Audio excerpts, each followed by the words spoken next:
ఇలాంటి కొండల నడుముండో గ్రామంలో షూటింగ్ చేయాలా?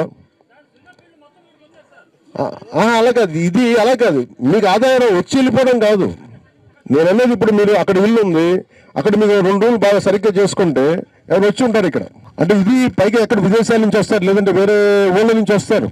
మీకు అవి ఉన్నాయి, అవి సరిగ్గా కనుక మనం చేసుకోగలిగితే ఉండడానికి కొంచెం ఇబ్బంది లేకుండా టూరిస్టులు వచ్చేలా ఉంటే మీ గ్రామంలో ఇది చాలా పెద్ద ఇన్కమ్. ఇది మీరు దీన్ని దృష్టిలో పెట్టుకొని నేను టూరిజం శాఖ మంత్రి గంటల దుర్గేష్ గారితో మాట్లాడతాను. దీనికి మీకు సంబంధించిన ఏర్పాటు ఒక ప్రాపర్ ప్లానింగ్తో మీ దగ్గరికి వస్తాం.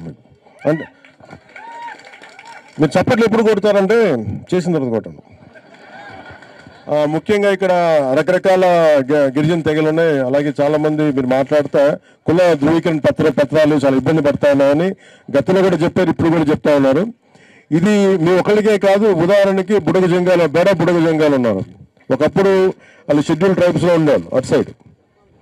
వాళ్ళకి ఏం చేశారు, అసలు కుల ధృవీకరణ పత్రమే లేదు, వాళ్ళు ఏ కులానికి సంబంధం లేదు. పాపం ఎవరి దగ్గర కూర్చోబెట్టి ఇబ్బందులు కరమైన పరిస్థితులు అందరికీ కుల ధృవీకరణ పత్రాలు ఉన్నాయి. అలాగే ఇక్కడ ఉన్న మీకు ఏవైతే తెగలు ఉన్నాయో వాటికి సంబంధించి ఒకసారి మీకు మిగతా వాళ్ళకి ఇబ్బంది లేకుండా మీకు ఎలాగ కుల ధృవీకరణ పత్రాలు ఇవ్వాలి, మీ బిడ్డలు చదువుకోవడానికి. కానీ ఇది పోయినసారి వచ్చాను, నేను మాటలు విన్నాను. ఈసారి నేను ప్రభుత్వంలో ఉన్నాను కాబట్టి దీన్ని ముందుకు తీసుకెళ్లే బాధ్యత మేము తీసుకుంటాము.